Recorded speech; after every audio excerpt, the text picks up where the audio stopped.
apakah perasaan anda apabila anda mendapat anugerah sebagai tokoh kurikulum ini? Assalamualaikum dan salam hormat.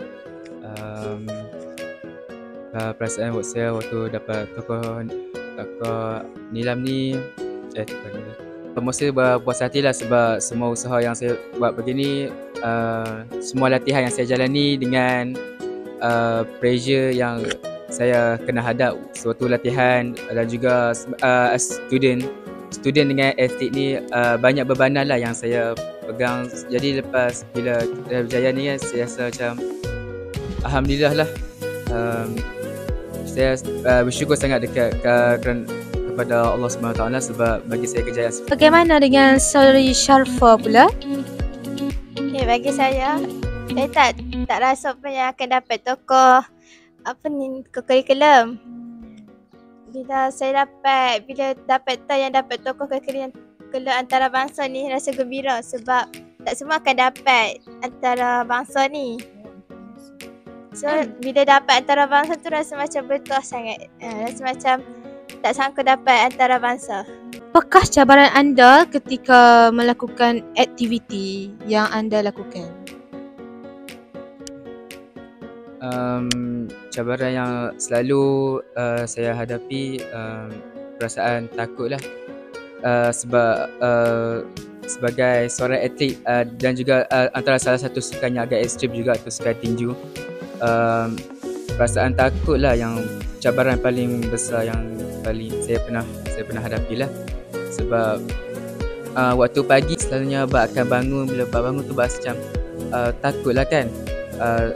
Dengan sekarang dah umur 17, dah peringkat bawah umur 21, cabaran yang saya akan hadapi tu lagi besar dan lagi susah lah. Sebab semua orang dekat dalam Malaysia ni pun kuat juga. Contohnya macam GGK dan juga pelapis Malaysia lah. Jadi saya terpaksa berlatih sampai saya agak burn out dengan stress lah, mostly sebab latihan saya tu kena konsisten dan susah lah untuk rehat. Dan bila rehat pun saya rasa macam ragu-ragu lah untuk rehat sebab takut latihan tak cukup, dan juga insecure, takut dia berlatih tapi kita tak berlatih. So saya risau macam tu lah. Effort dia lagi banyak pada effort kita. Jadi dekat mana pun effort kita kena lebih lah untuk kita berjaya.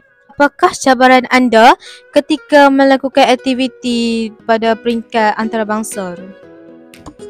Pasal saya rasa takut sebab peringkat antarabangsa ni antara salah satu peringkat yang tertinggi. So kita kena buat yang terbaik sebab tak mudah untuk kita dapat peringkat antarabangsa ni. So kita kena betul-betul kenakan kita punya semangat tu untuk nak dapat yang terbaik. So kalau nak buat aktiviti tu pun mungkin nasab juga sebab antarabangsa kan peringkat yang tinggi. So mendapatkan tenaga yang kuat dengan kena perlu rehatkan yang cukup supaya aktiviti yang kita jalankan tu dijalankan dengan apa yang kita inginkan. Bagi soalan yang terakhir lah untuk kedua-dua pihak ni, saudara dan saudari sekalian, bagaimanakah anda memotivasikan diri anda?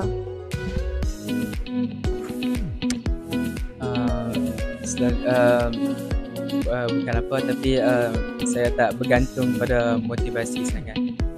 Sebab dia ibaratkan pembetik api lah. Sebab kalau pembetik api tu dia kuat terlalu lama, api tu akan lagi cepat terpadam. Jadi saya terpaksa konsisten. Saya bagi pembetik api tu, saya bagi sederhana saja supaya dia dapat bertahan lagi lama daripada pembetik api yang api dia kuat lah. Sebab motivasi ni dia tak berguna bila kita motivasi satu hari tu saja. Sebab macam salah seorang peninju yang saya suka juga, Artur Beterbiev, peninju dari Rusia, dia cakap yang kita tak boleh harapkan pada motivasi sebab setiap mustahil untuk seorang individu pada hari tersebut Maksudnya dia takkan sentiasa motivated untuk teruskan latihan dan juga dia punya cabaran yang dia akan hadapi.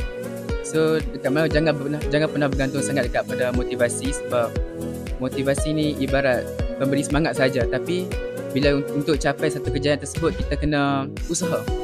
Kita kena lebihkan kepada action berbanding dengan cakapan. Kalau motivasi, semua orang boleh bagi motivasi, tapi tak semua orang boleh melakukan satu benda tersebut. Jadi senang cerita, saya tak bergantung sangat pada motivasi, lebihkan usaha tangga kejayaan lah. Motivasikan diri. Saya seorang yang introvert.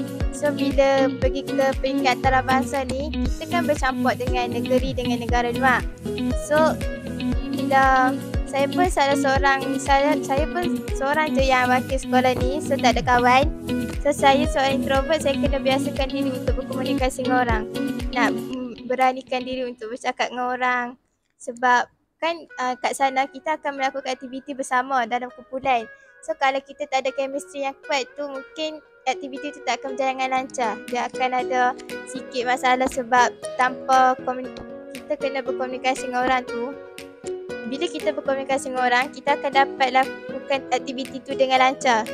Sebab kita dah rasa selesa dengan orang tu. So bila saya pergi ke peringkat antarabangsa ni, saya rasa amat suka tu untuk nak berkomunikasi dengan orang sebab saya seorang introvert.